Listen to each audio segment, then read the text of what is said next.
Hi, I'm Jenny from the plot, and this is my allotment. Welcome to my lady garden. This is Womba, my rhubarb plant. And if you've ever wondered why he's called Womba, it's because when I first got this plot 2 years ago, I really roughly dug over the ground, came back a few days later, and a little pink shoot was growing. And that was Chumba. So he got knocked down, but he got up again. And if you don't know that song, I will link it in the description because it is a 90s classic. Chumba's looking a wee bit sad at the moment because we have had some frosts. So I think my first job today is going to be to tidy him up.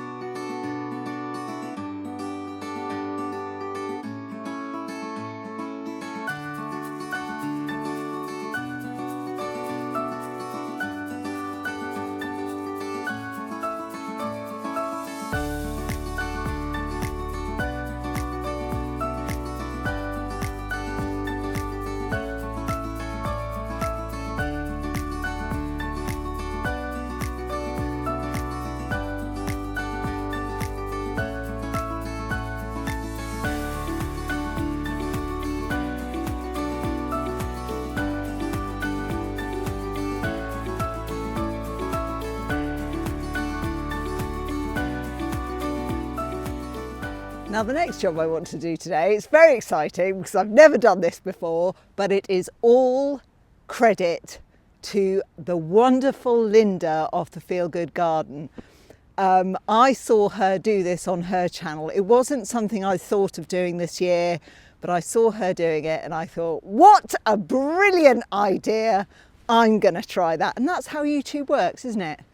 We all share, we all learn. We all try new things. So this year I'm going to try forcing Chumba. He's listening.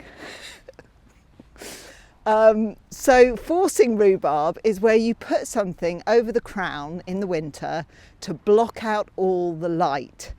And it grows madly underneath trying to find the light. And you end up with sweeter, more tender stalks much earlier, within about 5 to 8 weeks, according to Google. Now you can buy very fancy schmancy terracotta rhubarb forcers that cost £100 plus.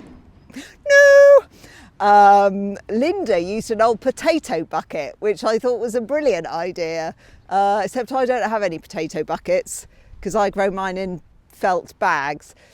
But then I was in Home Bargains yesterday and I saw this. I think it's supposed to be a planter. However,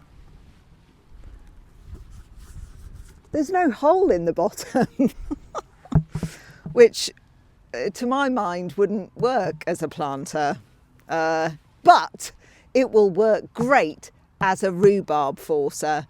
Now, I think it's just made of very sort of heavy duty plastic. It wasn't very expensive. I think it was about 17 quid and it is nice and big. My lovely father-in-law, Roger, gave me some gardening money for Christmas and that's what I bought it with. So thank you, Roger. And thank you, Linda, for the idea. So I'm going to pop this over Chumba and hopefully come about March, mid-March, I'll have some gorgeous rhubarb. Here we go. Night, night, Chumba. Grow lots of lovely, delicious stalks for me, won't you? Yes, I will. Actually, I think that was Clive's voice, sorry. Chumba doesn't really have a voice. He's a plant of few words. Right, here's the moment. Right, I'm going to try and... I have already mulched Chumba, by the way, with lots of manure, so you should have enough to feed him.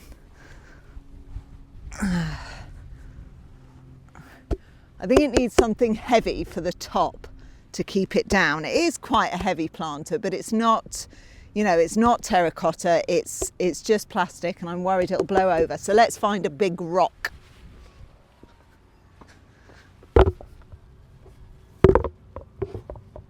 Yes! Now, you shouldn't force your rhubarb every year. So I'm doing it this year because Chumba's 2 years old and he's a very strong plant. Next year, I will have to let him grow au naturel because it does put a strain on the plant. But here's hoping for some delicious rhubarb crumble in March. Right, the messy jumper is on again because I need to do some more work on my paths. At the moment, I'm in the process of stripping them down and pulling out all the couch grass roots that have been growing underneath. It is tedious, muddy, horrible slog. I will put this on time lapse and I will do something fun afterwards, I promise. And if you're thinking, oh, Jenny, not the paths again, believe me, I'm thinking exactly the same thing.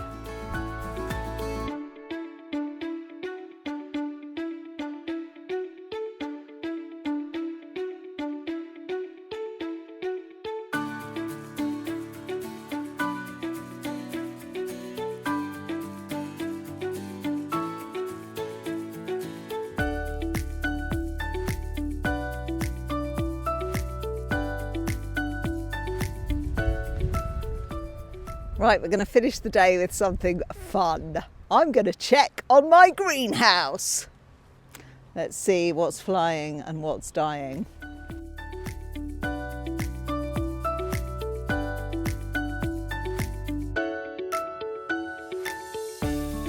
Well, as per usual, I appear to have left it in an absolute state. Let's have a look. Ooh! Pete and Cassie's sweet peas.